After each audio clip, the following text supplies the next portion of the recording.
we have a very interesting panel with us, and very quickly to tell you why this group is here and what they're doing. In this room, there are at least about 9 different organizations that work in the early years space. And over the last several months, we've sort of been on a journey of thinking together and listening and learning from the ground and gathering insights to inform much more our work in the area. To look at, as we look forward with the new NEP and a sort of a framing of early childhood and particularly the 0 to 8 age group, to think about what it's looking like and what might new insights be emerging from the ground, and even if they're old insights, how are they being framed in this context. So this is much more a learning group. While it's called the Childhood Workshop, it's not the 2 days of the workshop, it's the group and their minds. So it's all of us in some ways who are constantly thinking about childhood and children in the context of our work. So I'd like to welcome our panel to the Childhood Workshop. And I'll do a quick round of introductions and hand it over to Reva so that she can run through the format and guide us through this process. Yeah. First up is Dr. Shobha Srinath, who's a consultant child and adolescent psychiatrist in Bangalore. We actually heard one of her talks and then said we have to bring her in. So that's how that happened. She's a retired senior professor and was head of Department of Psychiatry and the Department of Child and Adolescent Psychiatry and the Dean of the Faculty of Behavioral Sciences at NIMHANS, Bangalore. She specializes in autism spectrum disorders, obsessive compulsive disorders, mood disorders, and epidemiology. As a clinician, she's helped set up major infrastructure for service and training at NIMHANS and has trained a large number of professionals in child and adolescent mental health. She is a member of many advisory and boards and committees and continues to advocate for the cause of the child. Dr. Srinath, for you. And next to her is Namita Sikand, who's from Gubachi Learning Community.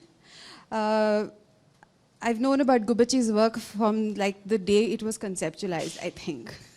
And their idea of bridging children of migrant workers into mainstream government schools. Namita is the co-founder of Gubachi Learning Community, an NGO which is focused on interventions in education for migrant children and community empowerment for migrant communities. Gubachi runs bridge learning centers for school dropouts and an ECCE program for the siblings of the children who are going through the bridge program. And also they partner with the Department of Education for Nali Kali programs in government schools for grade 1, 2, and 3. Earlier, Namita taught math to primary school children, later worked at the Azim Premji University before founding Gubachi.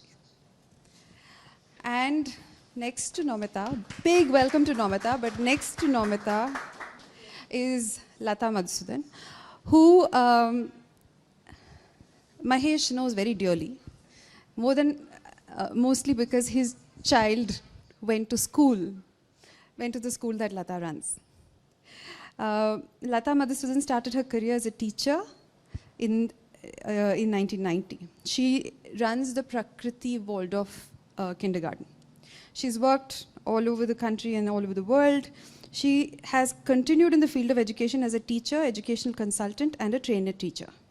Her quest for alternative holistic education has emphasized learning through head, heart, and hands, started through journey into Waldorf education anthroposophy. She founded and leads Prakriti, the Waldorf Kindergarten, in 2009, and which continues successfully to date. She's also a co-founder of Advaishale, which is also a Waldorf school. Welcome.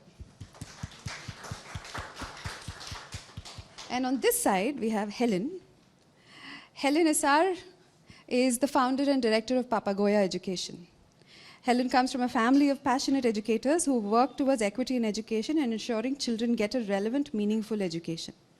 Papagoya is marrying her love and lifelong passion to work with children and her vision of making learning a joyful experience and, importantly, her understanding of the support a woman needs to be able to don the hat of a career woman and a parent.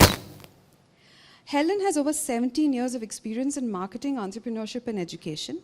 Having worked in Norway and Denmark, She has witnessed how the Norwegian program allowed women to get back to work and ensure a holistic development of their children. This is a concept that she's trying to bring in through her preschool, which is in my neighborhood. She has consciously since worked on bringing play back into the kindergarten and the school level. And last but not the least, usually we say that for women. We have Bharat Bevanahalli. And for those of you who've heard of Kutuki, the children's app, it is Bharat and his co-founder Sneha Sundaram's initiative. They are an early learning product, creating an original IP-led approach to content creation for early learners. The app, the mobile product with learning companions like Kutu, Ki, and Minku has reached over 4 million children across the country. A key focus of the app is to enable parents everywhere to look at the mobile screen as something truly productive for their children.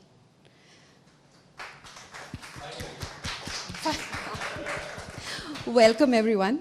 I won't stand between you and the insights and the conversation. I'll hand it over to Reva. Thanks, Deepika, and thanks everyone to be here, including the audience. So just to build a very, very brief context on this session. So this session is a part of an ongoing journey which started a couple of months back with the XSTEP team trying to make sense of this life stage that childhood is. XSTEP team along with their partners trying to understand, what is it and what's the need therefore. So this is where we are, trying to get a first-hand experience was important rather than just secondary understanding of what this would be and, basing our further steps on just assumptions and notions. So first-hand experience was important, which we all had. Second was a holistic understanding, a 360-degree view of something where we don't leave out the gaps was equally important. And third was to come back to an integrated approach and not, continue with fragmenting or alienation or compartmentalizing further. So we felt integrating all this is even more important if we want to go further. That's why we are here today. And we are calling it that let's explore the cusp together. That all of you have anyway worked for so long in your respective fields. Your learnings from there, and also that if we are together, there could be in between things that we may discover in that cusp. So that's the attempt for today. So that's why we are here. You all know about the format, but for others, we'll just briefly run through it again. So we have 4 segments in this session. Segment 1, insights. These panelists have already worked on their insights because they have a rich bank of experience. So it must have been difficult to just cull out those 3. And for us, it's important because these are the most significant ones which need addressing. That's why these 3. They'll share their insights.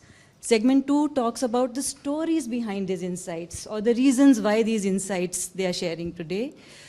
Segment 3 will be the ideas for this whole childhood ecosystem that they have already put them down and they'll share. Segment 4, conclusions from each one of you. So we'll start with the first segment, insights. How we'll go about it is, we'll start in alphabetical order in the sequence that you all are sitting. Bharat will start with his first insight.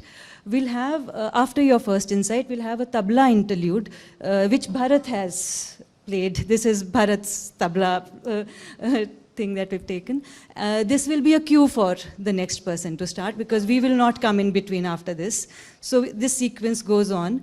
Helen, your first insight, then Lata, your first, Nomita's first, and Shobha's first. After this, we come back to Bharat's second. So insight 2, each one, then insight 3. And then after this, we move on to the second segment. So this is the sequence we follow. Shall we start? Yeah? So yeah, Bharat, over to you.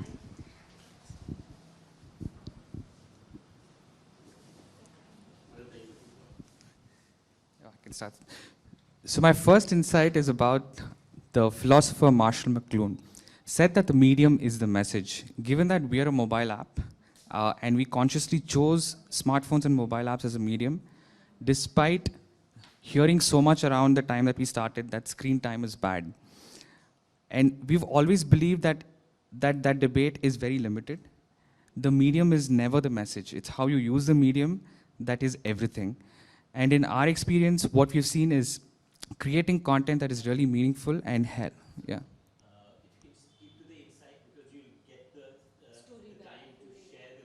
Got it, got it. Yeah.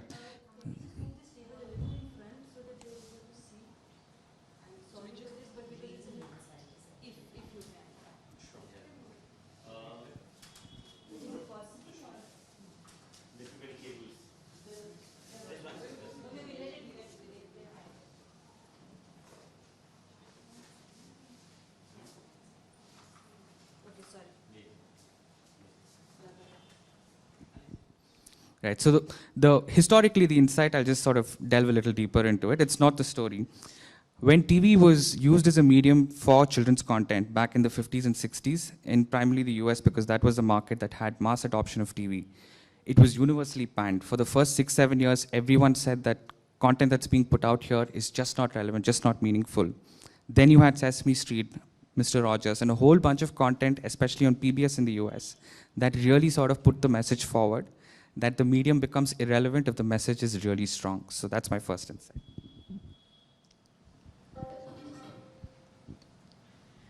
My first insight is around obsession. Obsession is key to learning and retention. Children need thematic approaches that allow them to learn in broad strokes versus micro-specific content-focused skills. Children need spaces where they can be freely and where they can exercise choice.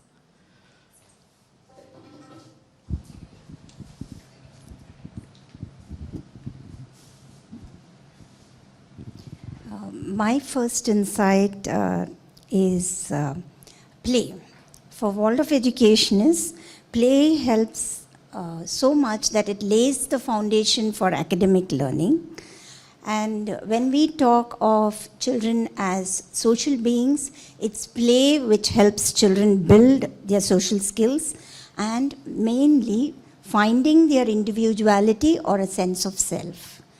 And that has been a very big aha moment for me. Thank you. Good morning. So insight one comes from the context that we work with. So a flexible curriculum respects, accepts and supports the diverse socio-economic and educational contexts that children come from. Most of our children are first generation learners. So, you know, there are a lot of assumptions we make, and I think we can delve into it as we go.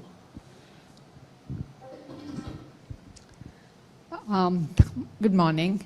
It's quite well known, even by experiments and things like that maternal care in infancy programs the brain to later life. And there is a very good study done called the Adverse Childhood Experiences. It's called the ACEs checklist. It can be looked up. So adverse childhood experiences have an irreversible impact, causing physical and mental disorders even later in life. That is diabetes, hypertension, obesity, that way. Everybody knows about depression and anxiety. So a child needs a very responsive adult. We just don't need any adult. We need a responsive adult. So attention, one of the adverse childhood experiences is mental illness of any kind, and substance abuse included, domestic violence included. So you will find that attention to caretakers' mental health is mandatory, because the mother might be there but psychologically absent. So you want people who are fully there. So the mental health of the caretaker is a very essential part. It's a part of the adverse childhood experiences list. So my second insight is around context when you're creating content. Having the right context, and what I mean by that is, if you look at the Indian landscape, right, there is no Peppa Pig or a Dora that's been built for Indian kids.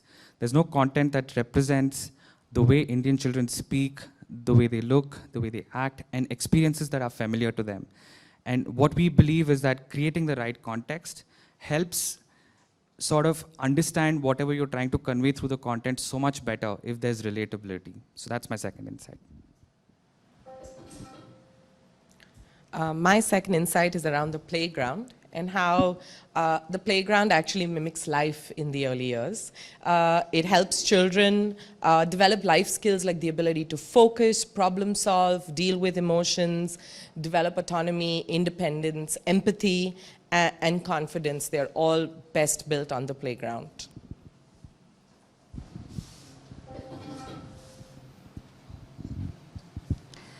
In continuation with my first insight, the second insight that I have is again developing the sense of self, mainly through rhythms.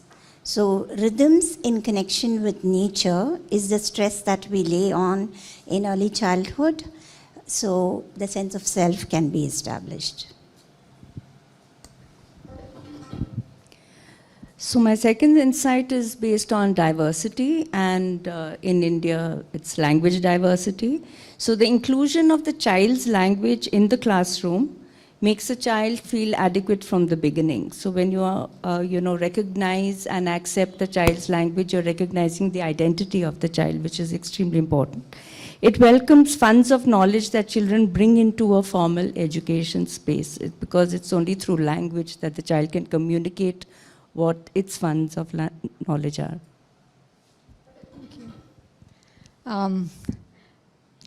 I just thought I'd read a small parenting riddle. So the parenting riddle will it be a question or an affirmation? Can you be what I want you to be, or I want you to be what you can be? So we are talking about parents and the way they manage their young ones. And I'm specifically interested in children with special needs, who are especially vulnerable, harder to care for, and thus need far more inputs. So I believe helping them to become self-help skill reliant is the first step and more important than pushing them into academics. Academics has a place, but making a kid self-help skill reliant is absolute, and parents have great difficulty sometimes in understanding this and need a lot of coaching. My last insight is around structure. What we've seen is that some structure is helpful, but bringing in too much structure really disallows freedom of... Yeah. Bringing in too much structure really... Yeah. Bringing in too much structure to a construction can cause disruptions. Yeah, so some structure is great because it helps you put a framework together, but being too methodical, too structured as an approach, whether it's creating a product or, I believe, though I'm not experienced in real life, curtailing that freedom, that sense of play, does not really lead to a productive outcome. And so while some structure is great, allowing for that freedom of expression, that free plays is really critical. My insight is actually, the third insight is based more on the educator and the need to encourage educators to feel free to bring their authentic selves to work. We often forget and don't focus enough on an educator's needs itself. And when we do, that encourages everybody in the space to collectively learn, grow, and be happy.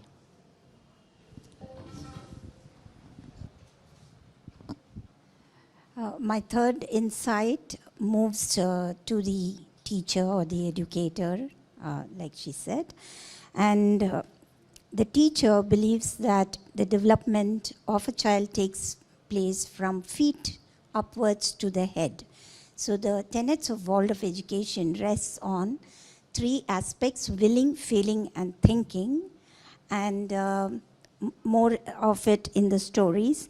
So the head, heart, and the hands need to be worked on for this development to occur. My third insight is more based on the system. So while children learn and develop, it is the ambition of the parent or the teacher for the child where they feel that the child is, completed all this that we need to do, and therefore they promote the children to higher grades in the early years. Later on, what we have seen is because the child is not developmentally ready cognitively or maybe even psychosocially, the child struggles through challenges, especially when you come to the stage of abstraction and puberty and things like that in the upper primary years. So one should be a little aware of this. Thank you. My next point would appear controversial. Not everybody would agree, and maybe simplistic. But I feel, coming from the kind of setup I work in, fathers are a minimally involved group.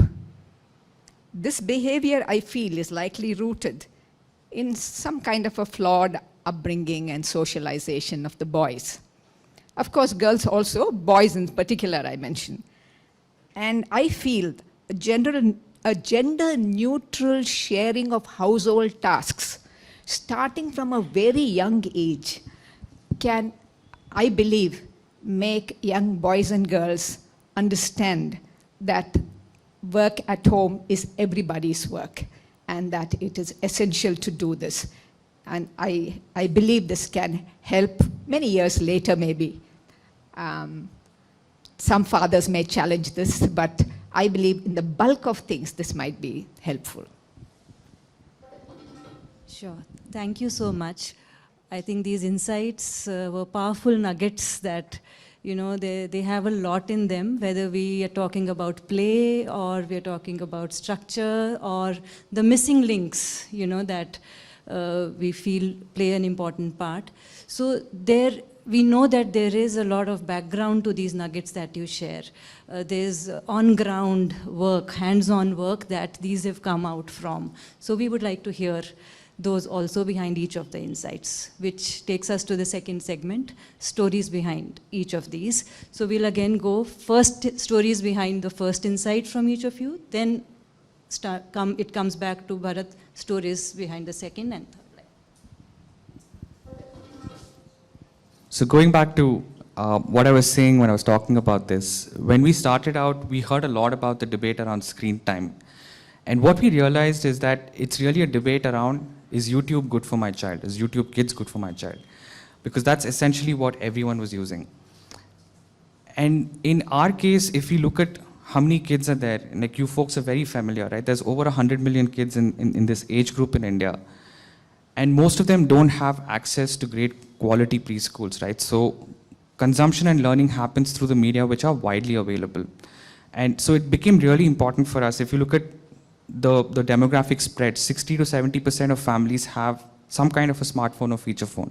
So it becomes really important to look at the medium as a way to deliver the message really effectively. And then it behooves us to create something that's really strong as a message. In our case, that's the product that we've built, the content, the interactive experiences that we've built that utilize the medium of smartphones really well. And that's how this insight has sort of emerged and gotten stronger for us. So I know obsession is a very strong word, but I think that's essentially what the early years are for a child. We've seen, and I'm sure if you've had children or interacted with children, you'll see they go through periods of being obsessed about cows or obsessed about dinosaurs or the planets, but that's a very critical part to the way they learn and the way they retain. Their need for that repetition helps them understand the concept, helps them understand the topic. Children essentially love deep diving, right? And often we think that it's about skimming the surface, but really it's about going deep down, right?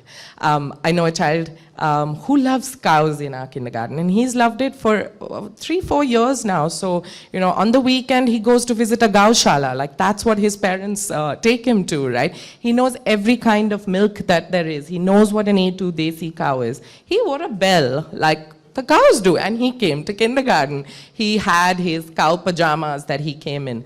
And we allowed him to love that, and we learned so much from it, right? And that mutual participation in something they love really just enriched all our lives in that moment. So, we always say, let children be obsessed. We run themes. We work in a thematic approach.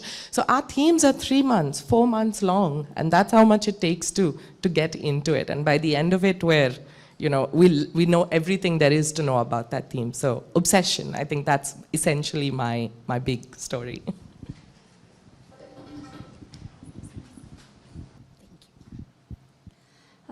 I have talked about play as a basis for academics.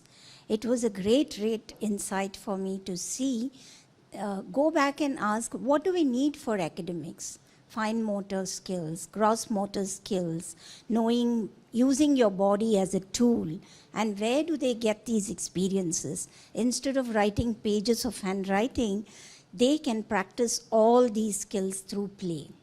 Play indoors, play outside, play 24/7, because play is work for children.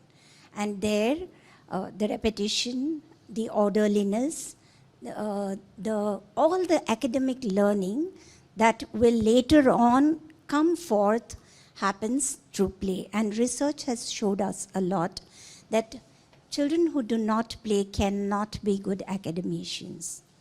So most of the time, the genius in the child comes through play.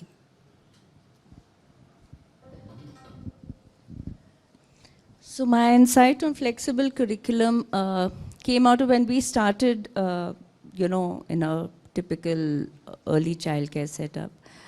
We had all the, gross motor skills, fine motor skills, all the activities around it, made sure there was equipment. And when our children came in, what we realized was gross motor skills were very well in place, because these were children who were cooking, who were washing, who were taking care of siblings, even I'm talking about the early child care, the 3 to 6 years.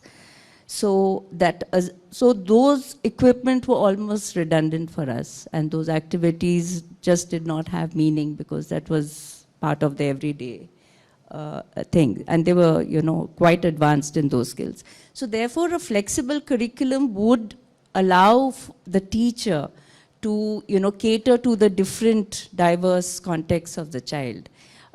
Then, of course, you're talking about fine motor skills, which this child just doesn't have. Has never, held a crayon or a pen or a chalk, pencil, anything.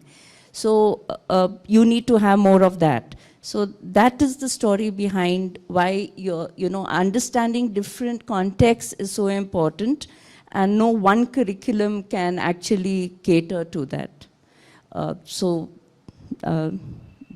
That diversity, the flexibility is required.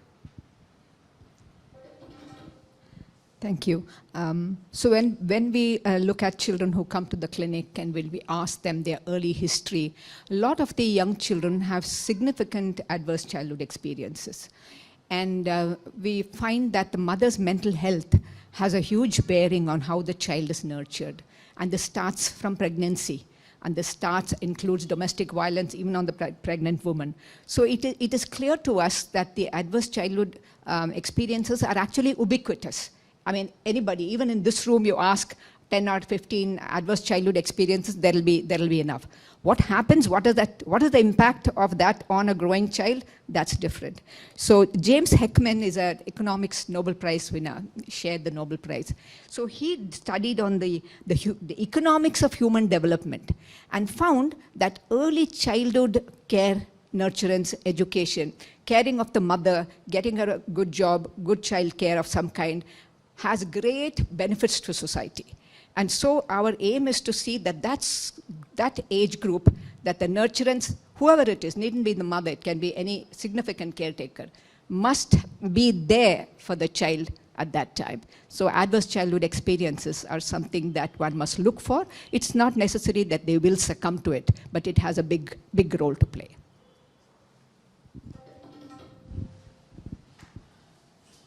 So specifically with this, when we started out, we didn't really see too many solutions that were looking at creating content in Indian languages. While we were also guilty of starting off in English, because we do see that English learning is still so aspirational, and having content in English made it easier for us to create honestly. When we started out, we were primarily in tier 1 towns, in big cities. Today, over 60% of our users come from tier 2, tier 3 towns and even villages, right? So creating content in local languages became something that was very important to us. And we've seen that when a child is able to enjoy a story or a rhyme in their mother tongue, it makes a whole world of a difference. The way they perceive the content, the way they connect with the content and have fun with the content is so much more powerful when it's in a context that a child is really familiar with. The other thing I think with context is also what Helen was talking about in terms of making learning thematic. So creating context where you're helping a child sort of delve deeper into a theme that they like. And just like Helen was talking about cows, we've seen that 2 themes have worked really powerfully for us. One is dinosaurs and the other is space. So creating rhymes, stories about dinosaurs, about space, and even in Hindi, Kannada, Tamil, Malayalam, Gujarati, that makes a huge world of a difference in terms of how children perceive the content and how they learn. Really, dinosaur in space, that's like a big part of what we do as well. My next insight is really around play. So we're very inspired with the Norwegian approach to the early years and largely Scandinavia. And for them, the early years is only about play. Play indoors, play outdoors, in the forest, play is critical. But when we had to translate that to an Indian context, parents were like, great, but what is my child learning, right? I need them to learn something, they have to go to grade 1. And so we had to think about how do we allow parents to see what play does, right? So, some of the examples we gave were when your child goes into grade 1, they don't understand what the teacher is saying.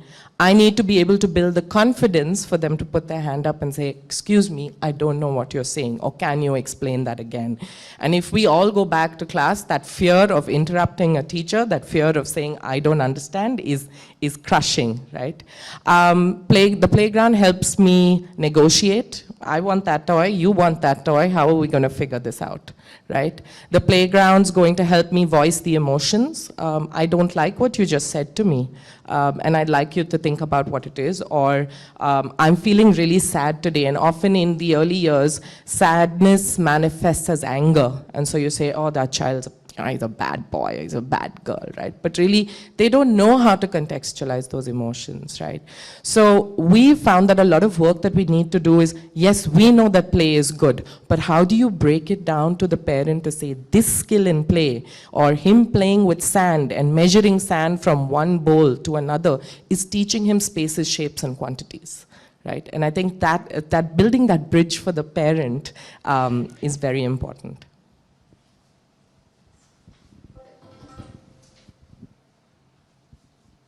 Thank you, Helen. That was good to hear about the play. My second insight is rhythms as the key. And play also in nature. Similarly, how do we develop the sense of self through play and in nature? So what can we learn from nature? The sun rises at the same time. The seasons turn. It all happens at the same time. So when do we establish these naturally in the body? It is through rhythms. So in the school, at home, we talk a lot to the parents on establishing rhythms for them. Same time, food. Same time, sleep. Same time, potty time. Many parents come to us, oh, they are untrained, they have constipation, especially after the pandemic. How do we set these things right is by setting bodily rhythms. And bodily rhythms are naturally tuned in to the rhythms of nature, which don't change except when they are man-made disasters. Rhythms in nature are in tune with the bodily rhythms. So we stress in school on how to develop the metabolic system, how to develop the rhythmic system, and the nerve sense system only through establishing a daily rhythm, a monthly rhythm, a weekly rhythm, and even a yearly rhythm. So They know when the parents will come to school for a program. Is Christmas coming again?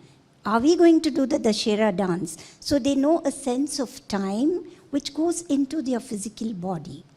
The time for food, they know 10:30 is fruit time.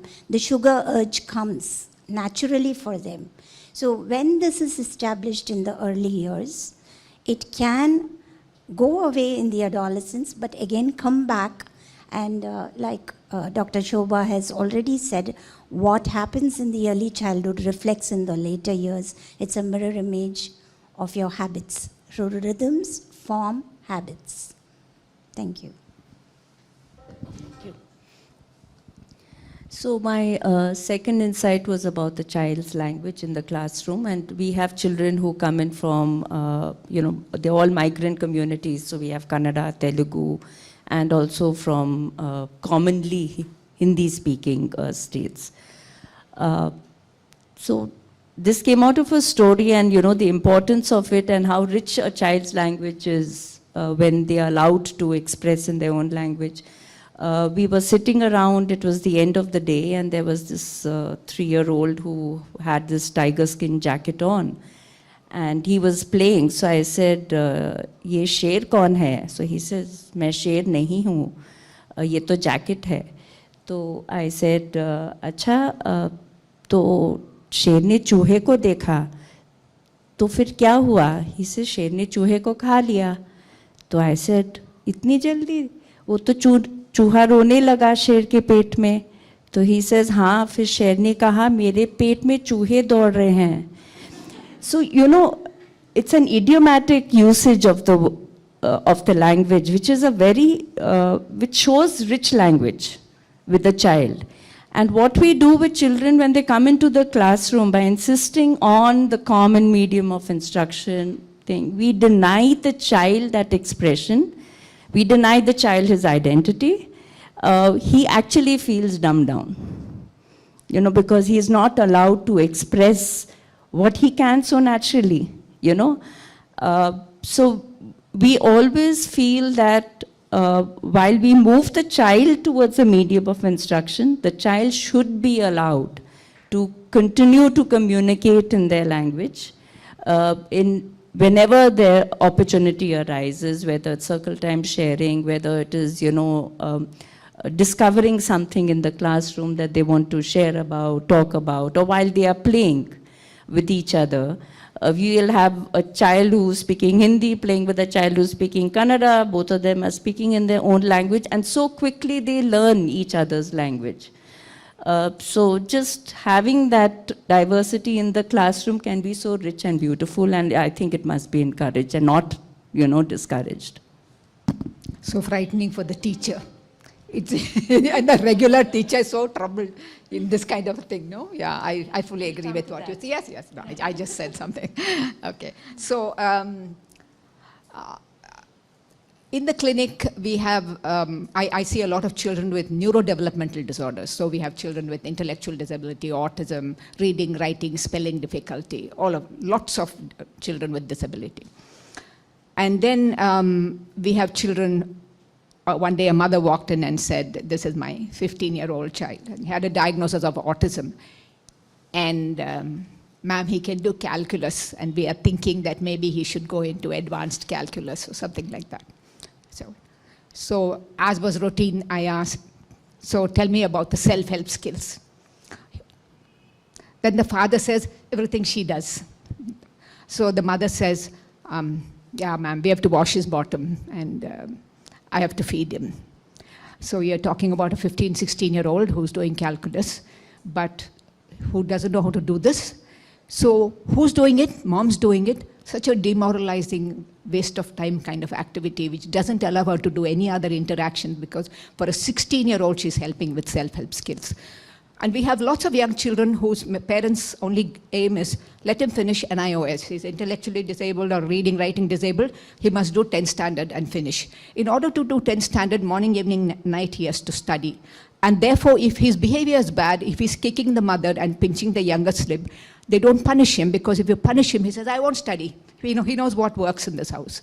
So he studies and passes 10th, but he's so ill-behaved that the caretaking burden is significant and that 10 standard is of practically no use. So I think that parents will have to understand, and this concern about their need for the child to finish 10th to be as normal as possible, it means he is normal, is something, it takes time, but once they understand it, they understand that the child likes to cook and he helps the mother, makes a good dish. Wow, his day is done. Like they all have been saying, children love to master.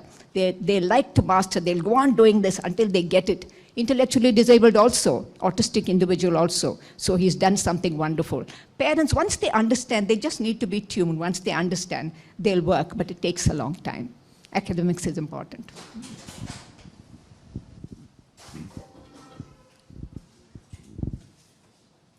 So, yeah, my last insight was around structure. And this is born out from some of our early conversations with our first few adopters, right? Believe it or not, we've had parents of children who are 4 and 5 asking, how can you help my child get into IIT? And how do I ensure that my child can speak fluent English by the time she's 5? Or knows how to count from 1 to 100 and do addition and multiplication and all that. So we did fall into that trap, thinking that this is what parents wanted, so we'll build in some structure. And we realized very soon that that kind of structure is just counterproductive. One, children hate if you put too much structure. And second, I think even from a learning perspective, if you're not engaging the child meaningfully, there is absolutely no point in putting that much structure. It helps for us as creators to have structure.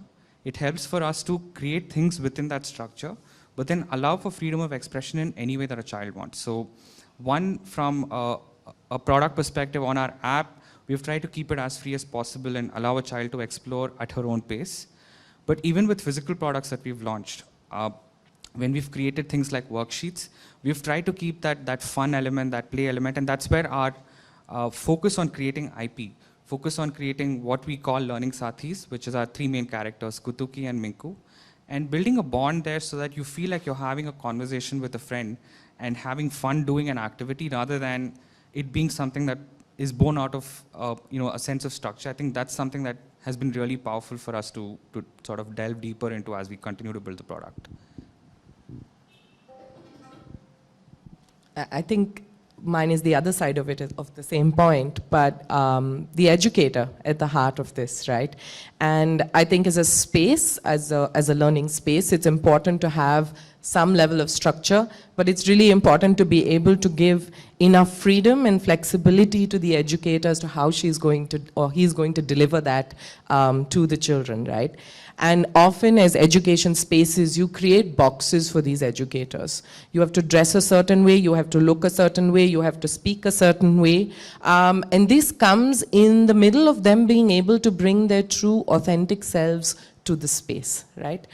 So we don't have purple hair, have a tattoo, wear jeans and t-shirt if that's what's comfortable, right? But the children see you and they learn that it's okay to be different. There are no 10 teachers there who look identical, right? It opens up for conversation. And I think that, in our context, for example, I can't expect someone to wear a sari and say, please play running and catching with the children, right? It already inhibits that learning. And we say you have to let the medium be what the teacher's passion is. So if a teacher loves music, let that be her main medium of what she's going to teach the children. If she loves art, let her create her lesson plans using art as that main medium. So it's very important for the teacher to know that they're unique as well in that structure and in that organization.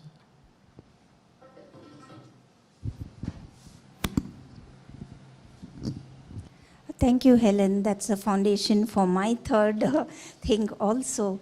So if the child sees, the teacher sees or understands where the child is coming from, what are his needs, and then she will also be able to structure a curriculum around the individual needs of the child.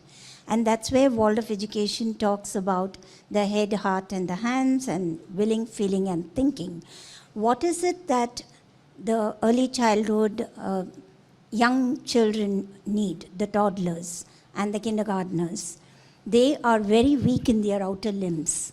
We ask them to play to strengthen their limbs, to strengthen their body. And that is translates into willing. The will to play, the will to finish the structure, the will to dig the sand, to carry it in a heavy bucket, go throw it somewhere else.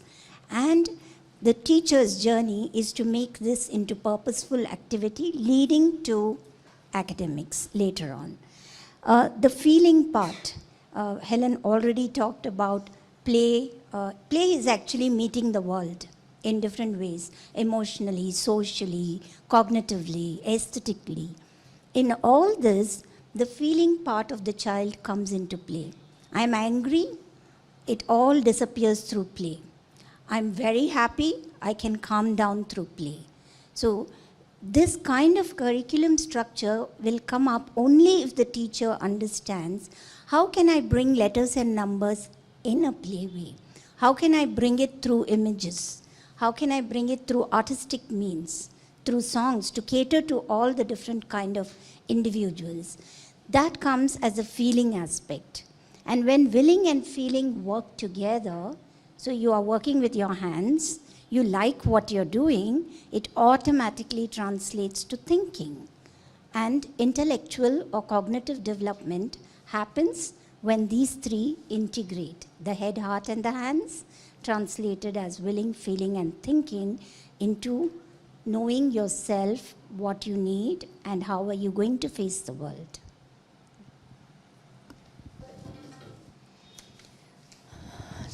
So my last insight was on the child's readiness for the next level. And Helen has spoken about thematic, let the child delve into things using broad strokes. So you can broaden your, the child's exploration, you can deepen the child's understanding. There are very many ways of engaging the child within the same level.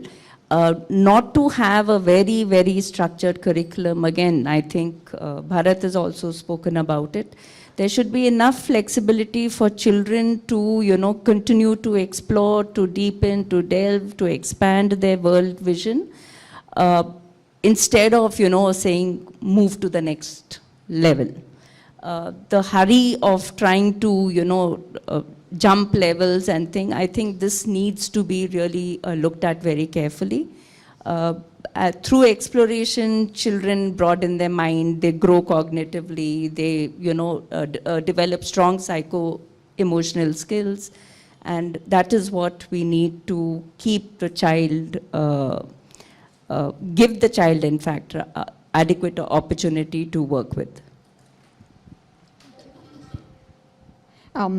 It's well understood that a woman will work at home, will work outside. Her income is necessary for the family, so she has to work. And then there is the caretaking of children, pregnancy, cooking. So there is less time, and all of us are talking about giving time to that child in order to nurture. So if mom's time is decreased, then we have to recruit somebody into this triad. And so then dad's available, and dad has been minimally used. So we'll have to get dad into this recruitment so that there's more time at home for the child with the parent. Most families send their children out to play, and I believe that sending a child out to play is fine, but to leave the child completely in a peer group is not fine, because a child needs to have an adult around it who will guide, mentor. A child cannot be mentored by his peer. So in order that the child remain at home, there must be people at home to spend the time. And if dad can do a lot of the things that mom also does, then that will halve the kind of time and double for the child what he gets at home. So I believe the possibility of dad working at home, helping mom, and helping the children help mom with running the household is a powerful tool for the child to grow up with, and in turn, in his own lifetime and his own family, be able to continue this ethos. And I think this can be done if everybody kind of agrees that this is the way to do that, Dad. My maid, for example, I ask her, does your husband help? She says, yes, he helps at home. He helps with the cooking. But now my mother's at home. My mother tells me that I can't make my husband work in the kitchen. So when my mother is there, it's actually a disadvantage for me because he gets off with not working and he's spending his time outside, ma'am, and I think he's also drinking outside. But when my mother is not there, he's here at home helping me and helping me with my children. So I think there is a great possibility that if dads stay at home and children see dads working, then they can't say, I'm not going to wash my plate, because dad says, come on, pick it up, I'm also doing my bit. So I think it's a powerful way of keeping the family together and making time at home more interesting, because everybody is doing something together and they are not bored. Children are not bored. That's a big issue. My child is bored, what to do? Send him out to play. And I think that's not very good if there is no adult at all, and having a peer supervise your young child can be difficult. So lovely listening to all the stories. And I think the triggers have been even more now. One is that at an individual level, I think lots of mindsets at play, even at systemic level. But, systemically, there's a mindset, it seems that, either we go with it or there's a need to change things there, for whatever is needed. I think thanks for bringing in these stories. So from here, the ideas that you think may either have worked when you were, experimenting, bringing these things into your own spaces, or you think something more can be done, which needs to be tried out. So we would like to hear these ideas that for this whole ecosystem could be tried out. So starting with Bharat. 3 ideas each. One at a time. So I think the first idea, I'll just sort of continue from where Dr. Shobha left off. Pre-pandemic, we did see that most of our users were mothers. Through the pandemic, it continued to be the trend. But we did start seeing a little more involvement coming in from fathers asking us questions, what's my daughter doing and things like that.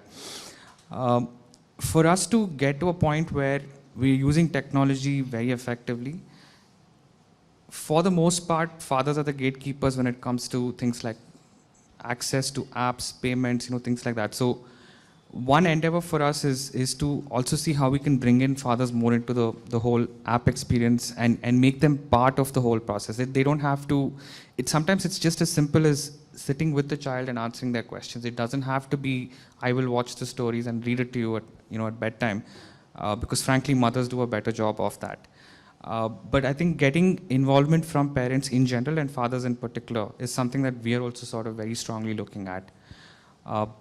The second thing I think is technology is seen as a bad word in general in this space. And it can be a really powerful medium. It was truly insightful for us when our first experiments with children in rural Anganwadis using the app to learn English. One idea? And yeah, this is the second. Okay.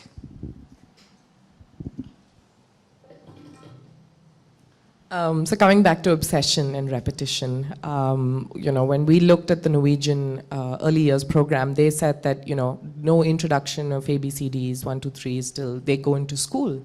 That's, of course, the reality in India is completely different. So we had to meet somewhere halfway.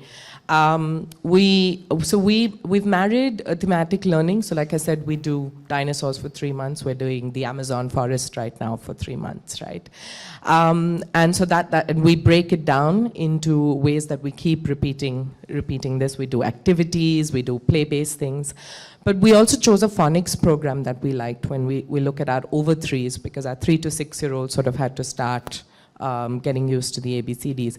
And we broke it down to just doing 1 letter a week in the format of the phonics program. And so in the first 6 months, let's say a child starts at 3, in the first 6 months they've done the entire letter set, just as small letters. We do it again, 1 letter a week. For another 6 months, this time we add big letters to the small letters. We come back, we do it again, and this time we've added big letters and small letters in blending. And so this goes on. So we repeat the alphabet 6 times before a child is 6. And just that, the first time they'll recognize all the letters that make their name. And then by the time they're 6, they're able to blend and segment, right? But that repetition, and then blending that into our thematic learning. So if you're doing planets, what are the letters that start with the planets, right? Adding your math in, how many planets are there? What are the colors of the planets? What are their shapes in general? What are their properties, right? So this whole sort of blended approach and that repetition is really what allows children to retain it. And they will pick and choose each time what they want to retain and add to their memory bank.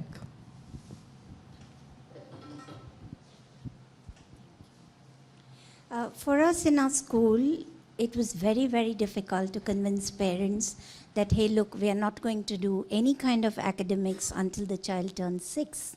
And that was received as a shock in the first few years.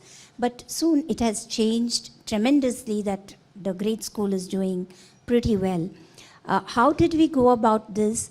My first thing to the parents was, look, you and me met today because we want the child at the center.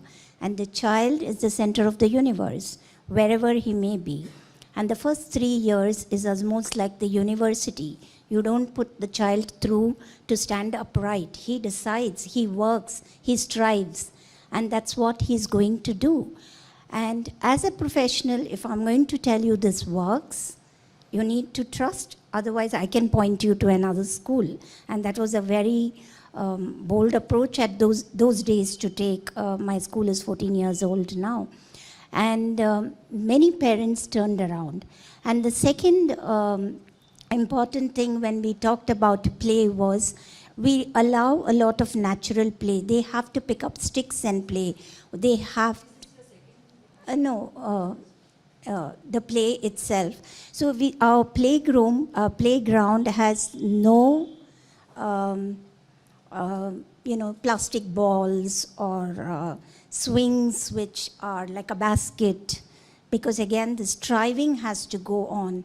And we taught the parents how they needed to work the physical body, even it was play and the purposeful activity that play has to be. So changing the whole mindset of the parents through education, through asking them to experience these things, is one of the ideas that Prakriti worked with. So I will not stick very broadly to each insight, but drawing from these, the kind of educator is therefore what is required of the educator. If you're saying the curriculum has to be flexible, the child's language has to be included in the classroom, and diversity, Dr. Shobha said it could be a scary thing for the teacher. So one is for the teacher to be able to understand the child and the home context of the child.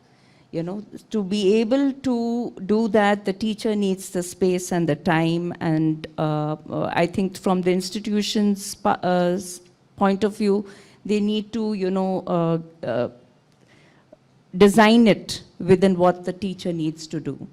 So understanding the child, allowing the child to be for a bit. We have children who have their siblings sit with them for also 3 months, 4 months, because the child is not settling down, and that is okay with us. Because after that, what we have found is that both the child and the older sibling both settle into their routines very easily. So there should be no force. That is one. The second thing, what we find, especially in our context, because I think we don't understand that the majority of this country is from the underprivileged context. And all their children are being pushed into school, right? Because of the RT and all, it is a good thing. I'm not saying it's a bad thing.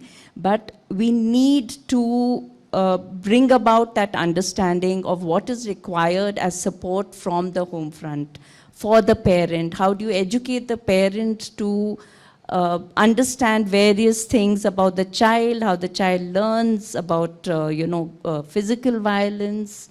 There are so many things that parents need to understand. So, as Dr. Shobha has said, bringing the parent into the picture. So that requires a certain kind of an educator, which I will come to in my next insight. So one of the things that is possible that one can do is to routinely check on the ACEs when you have a child or the family. It's well known that when children have great adversity, what protects them is the presence of any other close relationship. So they need to have, okay, mom and dad have major problem, mom is depressed, father is alcohol abusing. Who else does this child have to go to? Which other adult is the mentor or a protector? So one of the first things to ask is, does this child has experienced a lot of ACEs? Who does the child have as a mentor? Who does a child have as a go-to person? Because that builds resilience, and that kind of puts off whatever has happened for the child.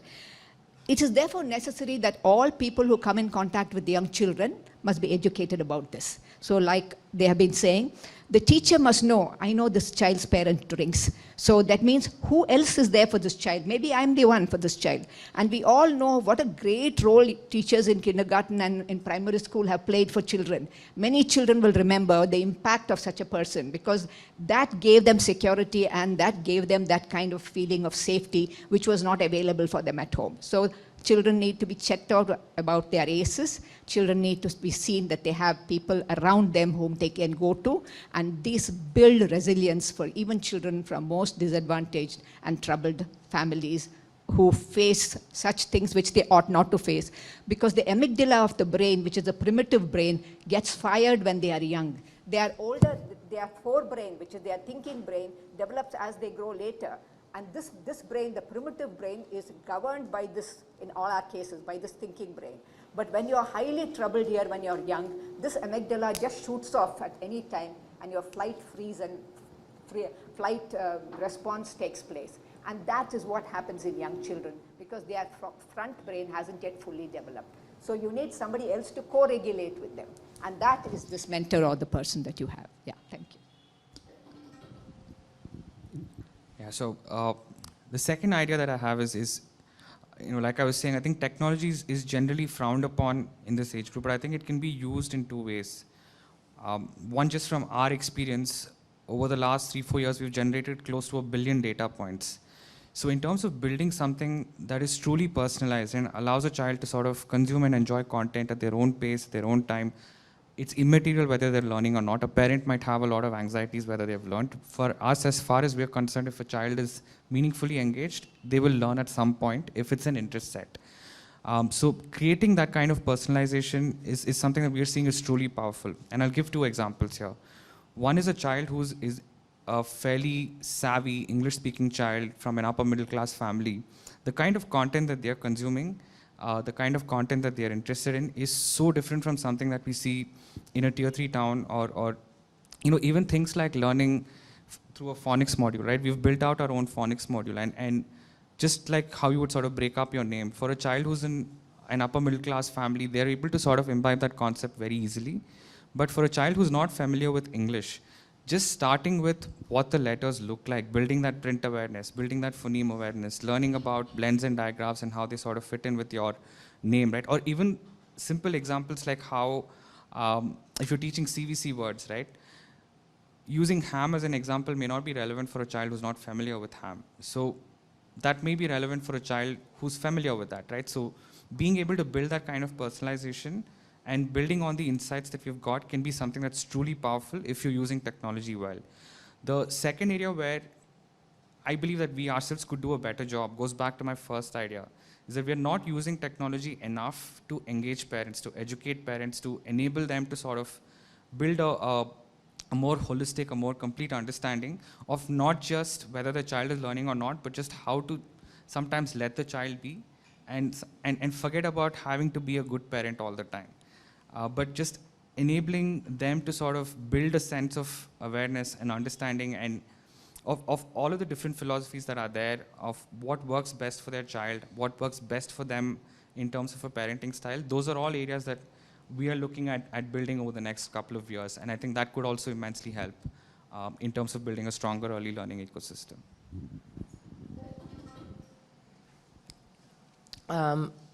My second idea sort of focuses on the importance of play. And I come back to that because we live and breathe play. And play is a very joyful experience for a child. And so anything that a child is doing through the day must be joyful. They must want to do it, right? So even when I spoke about earlier, when we're doing a phonics program or we're learning about the Amazon, the minute a child finds something that they're interacting with that is not joyful, they're not going to retain it. They're not going to participate in it. They're not going to want to be there. And for us, when parents come to us and say, my child needs to be school ready, we put the question back to them as, what is school readiness to you? And we look at it as life skills, right? Can I communicate? Can I use the toilet independently? A lot what Dr. Shobha was saying, right? Can I eat independently? Can I self-regulate how much I need to eat? Also, eating is a motor skill that I need to develop. Chewing is important because that's going to help me talk later on in life, right? Can I talk to you and tell you what I'm feeling and can I emote that in a way that I'm confident? And play does all of this seamlessly. We sit around and eat lunch together. We're talking constantly. They tell us if they need to go to the toilet, right? It's important to be able to go to the toilet in school on your own. That a lot of toilet accidents in school can severely impact a child's emotions and mental well-being, right? So can you put your bottle in a tray? Can you put your own shoes on? These are things that you have to take time on in the early years to build, and that builds the independence, the confidence, the empathy, and play is the medium to do it through.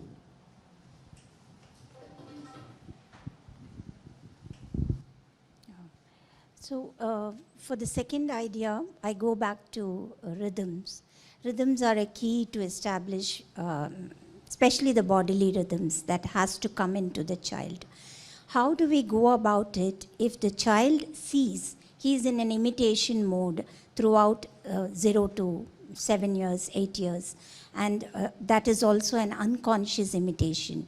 So if the parents are going to have an absolutely haphazard rhythm, the child is also going to imitate that.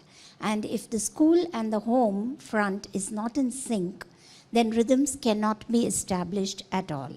So we sit with the parents, take in their timings, and create a home rhythm for the parents to follow. This is in consensus with both the partners. There is no gender bias. The father does his bit, the siblings do their bit. It's including technology time. The technology time changed after the pandemic, of course. So inclusive of all this, we work out a rhythm for the individual family. And they keep coming back to us on what worked, what did not work. Because rhythms, we believe, is going to establish the schooling years. It's going to establish life sense.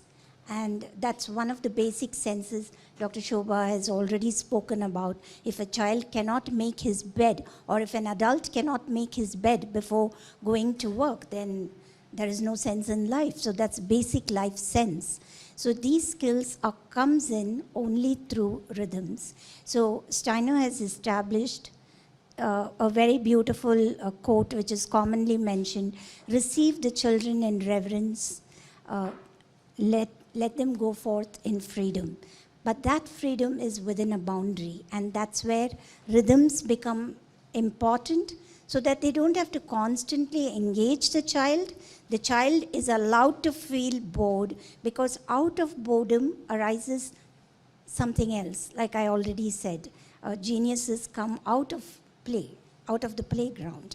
So rhythms become the most important aspect in a person's life.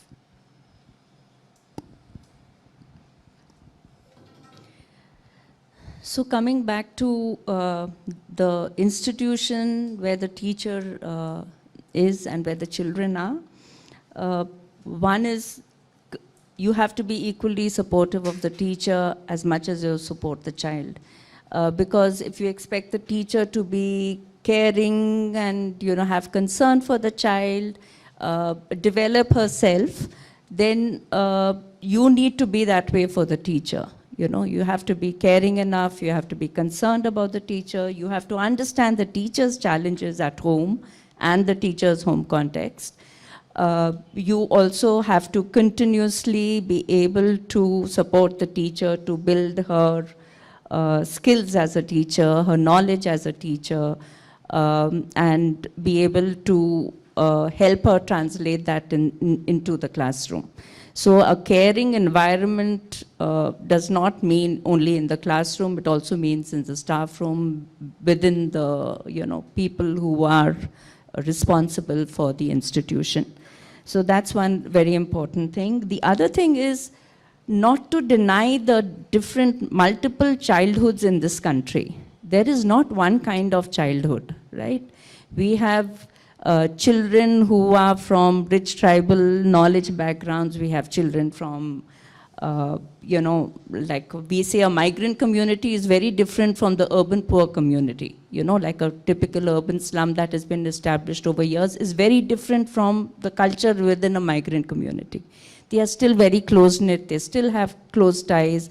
So their need is to continuously go back to their village, keep their kinship ties, and we recognize that within our thing. So we have remedials after school every day so that children who've missed out can, make up. So these things, I think, within an institution, that flexibility has to be there to recognize this. The system has to recognize it. It can't be, one size fits all.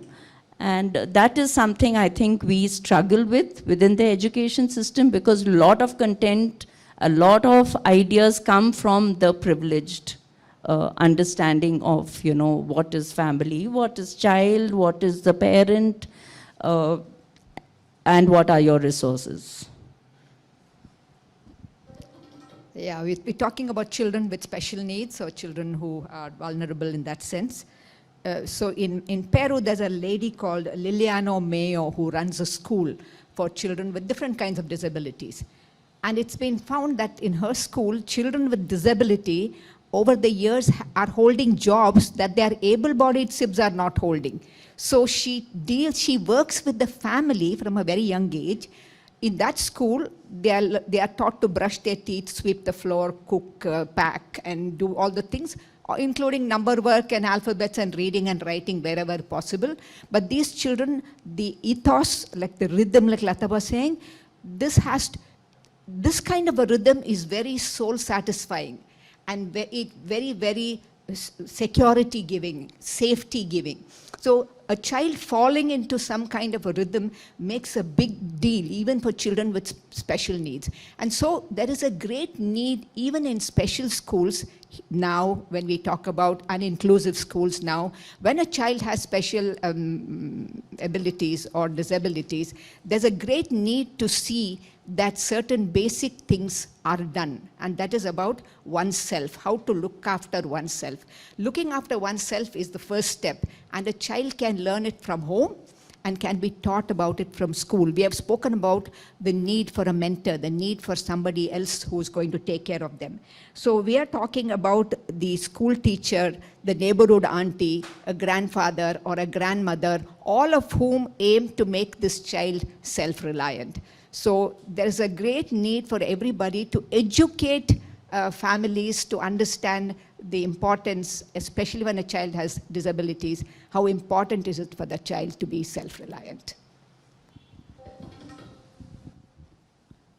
Yeah, I mean, the last idea is sort of building on whatever was spoken earlier, but one thing that we passionately believe in is that one size cannot fit all, no matter what we're sort of doing, right? And one of the key things that we've also been looking at is, with the NEP coming in and laying out some framework for early learning, especially when it comes to foundational literacy and numeracy. Given that, despite everything that we say, like you said, the Indian context is a little different. There is a lot of inherent need for, having some of those basic skills in place. But what we see, even with the guidelines that have been set out by the NEP, is that it's basically put a set of guidelines that is, this is going to work across the country, and it won't. So figuring out a way where both offline and through technology, we can figure out ways to truly understand what works for each microsegment and then create something that will enable the child to essentially learn at her own pace, grow at her own pace, and not really worry about I have to pass this grade or I have to meet this. I don't like to call it an exam, but eventually it becomes like that. It becomes an evaluation, right? So figuring out a way where it doesn't matter if a child cannot read a 3 and their neighbor can read a 3. If a child is really interested in a particular theme, like say we'll go back to dinosaurs, right? How can you teach all of these through the medium of dinosaurs? How can you teach fundamental concepts around counting and even phonics and things like that through themes that children like or through areas that children like?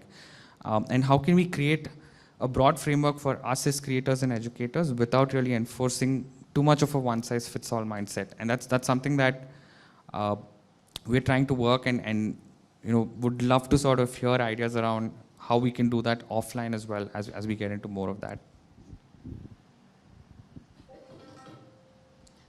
I think mine is largely around the educator, which many have addressed. And I feel she or he is often a very ignored part of this entire process, right?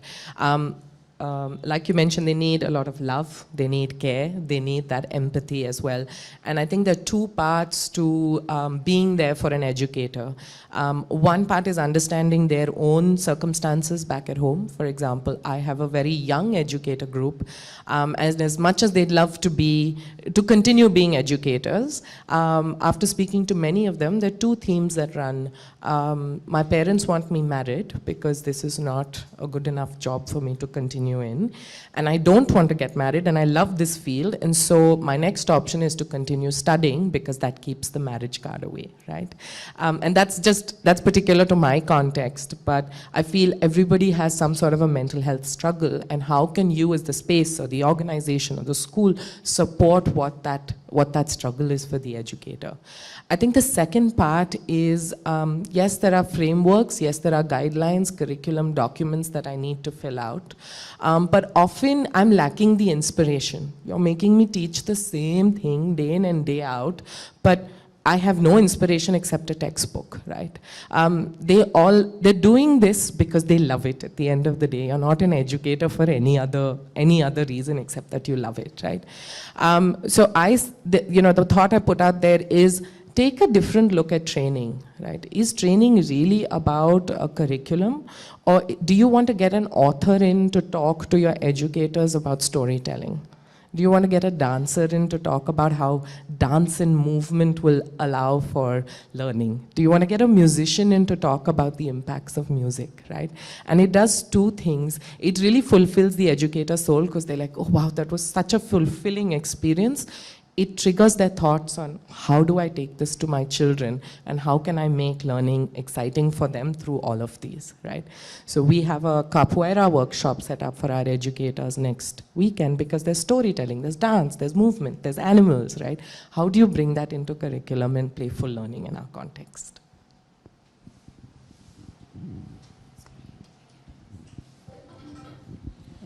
Thank you, Helen.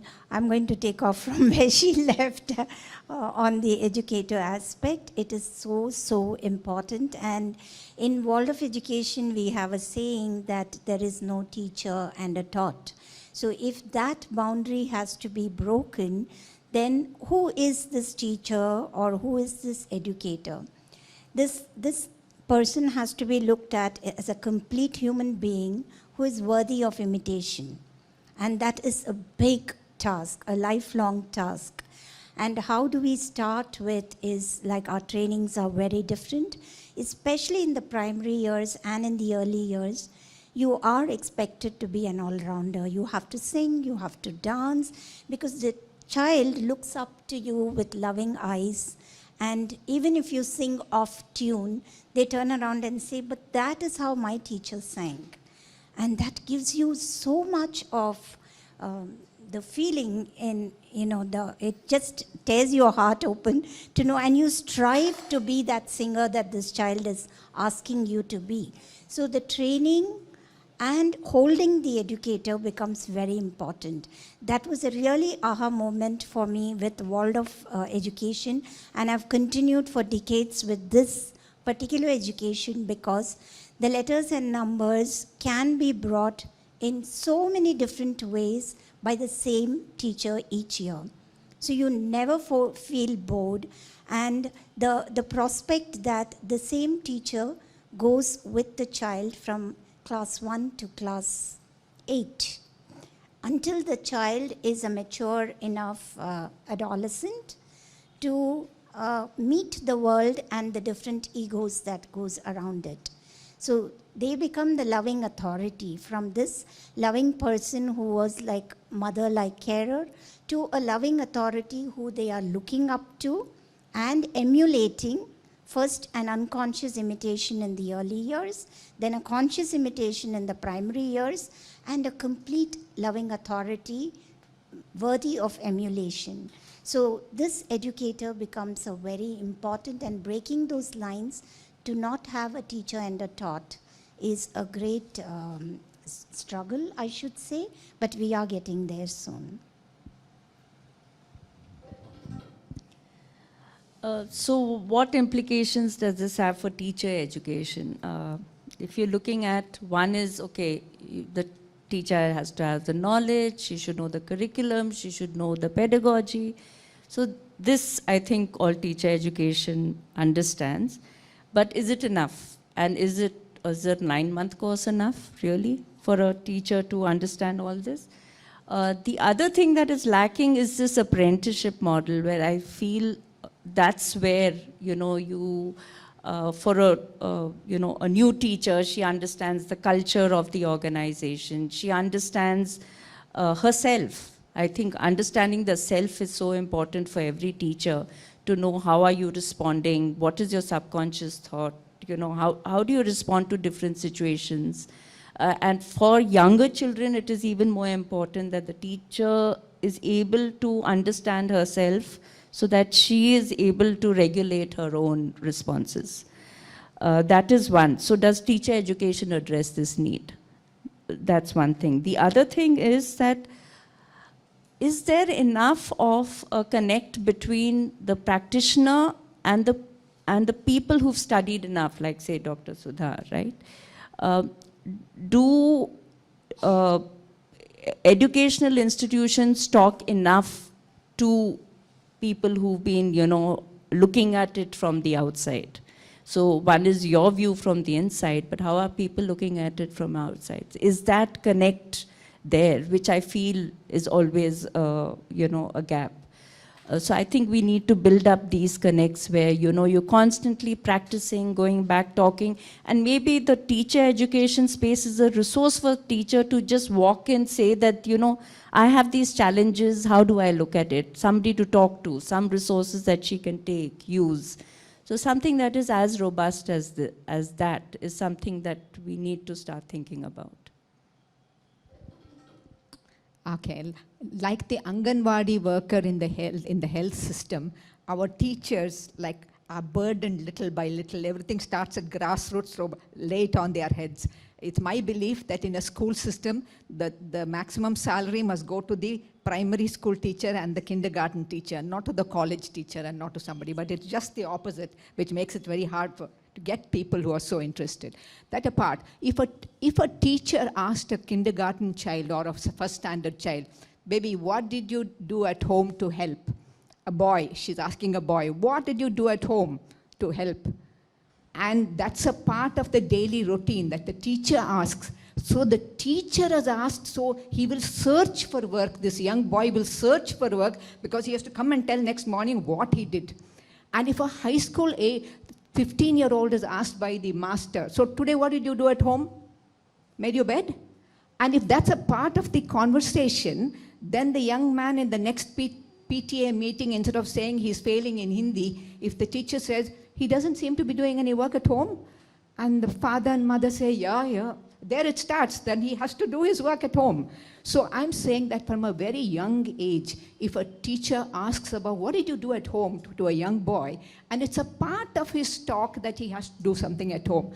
I believe that being at home with the group of the parents, and like we all said, having rituals at home bonds the family together. So if they're all, somebody's washing, somebody's sweeping, somebody's picking up, they're also talking, they've finished the work together. So there's a great bond in this kind of an activity. Having a young man doing do this at home when we are all the time saying that young children need parents, need parental time. So that's why we're asking the teachers to supplement this time. So if dad joins along and he's a part of the household work, there is so much of activity time. We ask parents, ಮಕ್ಕಳ ಜೊತೆಗೆ time spend ಮಾಡ್ತೀರಾ? ಹೌದು. What is the time? He comes back from playing from outside, she supervises homework. So mom is sitting supervising homework, and that is the time she spends with the child. And the child is trying actively to avoid that homework. So even that time is not there with the mother. So we have great difficulty in finding time for children to spend with their parents. So we have to search. And so if it's a part of the spoken speech at school about what they did at home, maybe lots of young children will be working at home. Thank you so much at the end of this session also, this segment. I hear, repeatedly all of you talking about making available that abundance that children are entitled to. And somewhere it also seems like all of us also need all these things, not only children, Though we are talking about early childhood children, it seems like, all these things, whether it's joyfulness, being, whatever we are doing, having fun in that, rhythms, inculcating or tuning into the natural rhythms, or, finding depth in whatever we are doing, meaning, or a pursuit of meaning. I think, though we are talking of children, but not to separate each one of us from either child or even the educators. I think we're talking of a space that we all collectively build. Yesterday we were talking of that, these are not roles only, that the child world doesn't include only roles, but people. I think we heard a lot around that also, that the educator is also a person, and the context that the child comes from. Amazing. Would want to know your concluding thoughts, very briefly, each person. You heard each other, how does it feel to revisit it, and just your concluding statements, briefly. So I'll sound like a broken record, so I'm not going to repeat things that I've already said. But I think one takeaway for me, not as a conclusion to what I've spoken, but whatever I've taken away from the other conversations is, it's a question that we asked ourselves early on, whether we want to work with educators or with parents. And it just was easier for us to work with parents, given that it's just the way the ecosystem works for us. But one thing that has always been at the back of our mind, and in fact, when we started out, we did start out by going to schools like Helen's. That was actually one of our first experiments, was way back in December 2018, to see if our songs, connected with kids. So we actually went and did a music workshop there, right?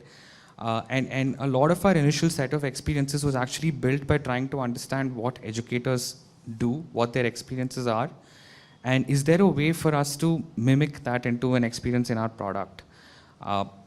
So learning more about educators' experiences, I think, is generally very helpful for everybody, and probably something that we have not done enough of, as I think back over the last year or two. So that's definitely my sort of takeaway, putting the educator at the forefront and thinking like an educator and thinking what an educator needs is something that's critical for everyone. I think after hear everyone talk, it's really clear that early childhood is an amalgamation of many kind of carers and people, right? In our context, we call it our Holy Trinity. Our Holy Trinity is the child, the parent, and the educator.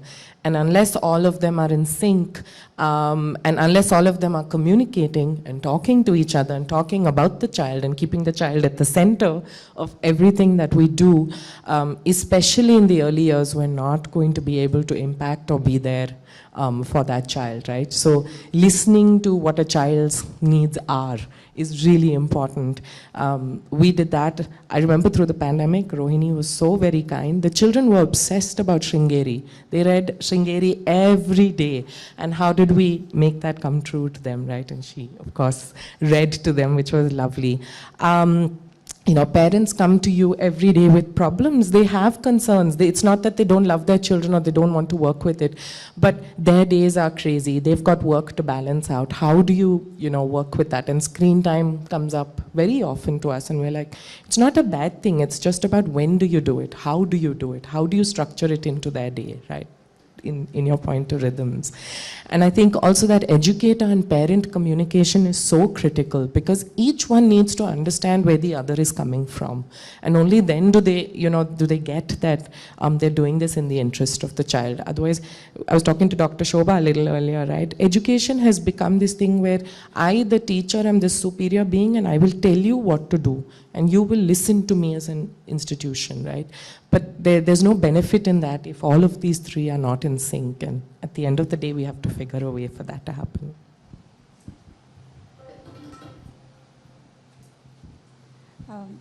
First of all, I would, after hearing everybody and being in a panel like this is a really eye-opener. I feel there is more and more need for such an amalgamation to happen, especially after the pandemic, because there is a lot of role reversals, different socio-economic and cultural aspects that are coming into education and in early childhood. One example is also, the same-sex parents coming in asking for an admission. How are we going to address this through the curriculum, through meeting the other child? And this happened in a play that one child visited the wedding and went to a wedding, and the wedding scene was being enacted, and one child is arguing that a girl can marry a boy, and this other one said, no, a girl can marry a girl or a boy can marry a boy.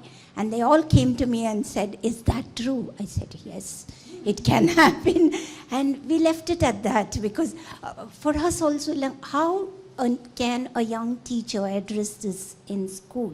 So, and also the need for a community has become very, very important, and that's a big lesson that came out in our kind of schools during the pandemic. We had kept technology away. Suddenly we had to enhance the teacher skills to be tech friendly, to keep the world of education and principles of willing, feeling, and thinking, and the teachers were hands up. How do we get feeling across through this technology? And so many questions to be answered. And there is going to be a shift in consciousness on how we are going to approach technology, keeping in our face-to-face sessions, teacher training. All of these, a shift in consciousness has occurred already. How are we going to implement this in schools is a big question that lives with all the educators, I think. So there are many thoughts that are coming into my mind. Of course, for me, it is always, we always struggle with resources for the children, the learning material, so many things. So how do we as a country address this issue for children who are, as it is, under-resourced? And then the schools are under-resourced. They do not even have enough teachers to teach them. And then we are talking about a particular kind of a teacher. So how do we look at this problem? So that is one thing I'd like to put out there. The other thing is that we cannot deny one childhood for the other. So if I say, look at the underprivileged, how can you deny the privileged child? Because a child is a child and they have only their childhood, to go through. So how do we look at multiple childhoods and kind of address that? It's a huge challenge, but we have to look at it, because what we are doing is we are dumbing down the majority of our population, because they go through most of their education without understanding, without having teachers.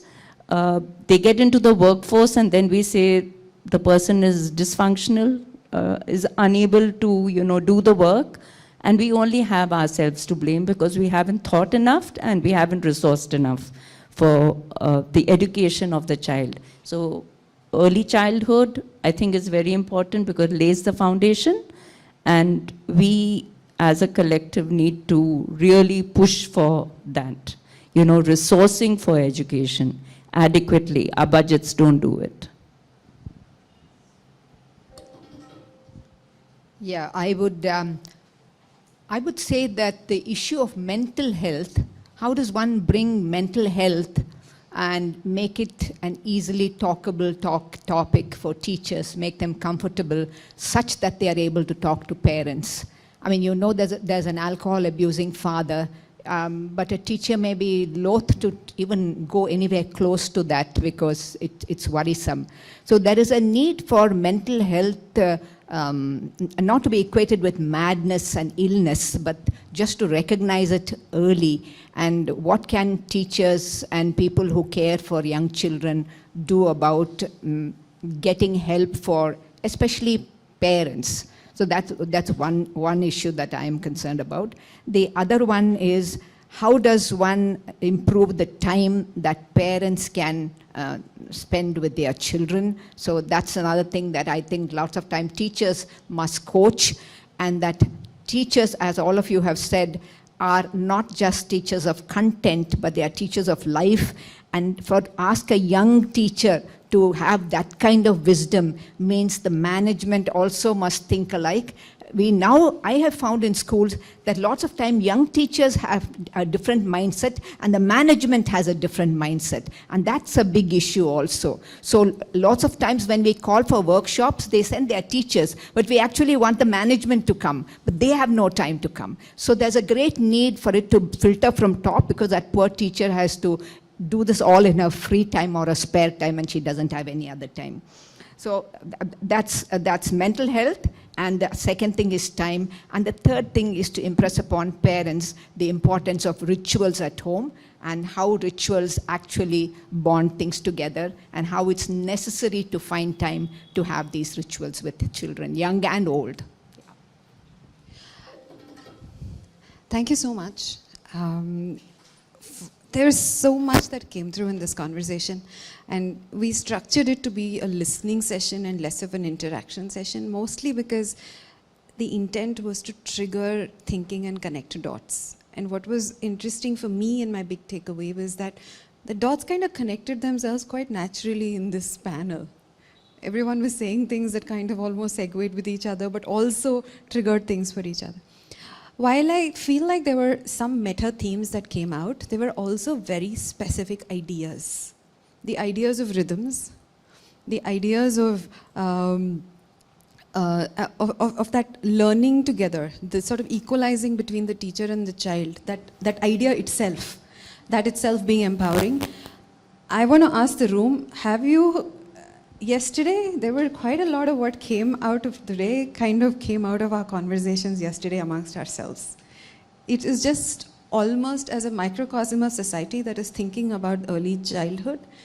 Irrespective of whether you're marinating in this way, there are some natural things that are required.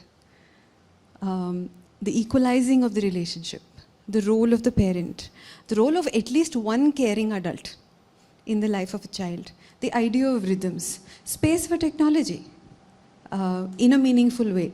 There are many thoughts, and I want to sort of thank you all very much for your time and everything that you have shared with us, and all the pre-work that you did with us so patiently. A lot of food for thought. I felt particularly the last conclusion raised a lot of questions to ponder about and think about and create spaces for more conversations. With that, I will say thank you and conclude the session.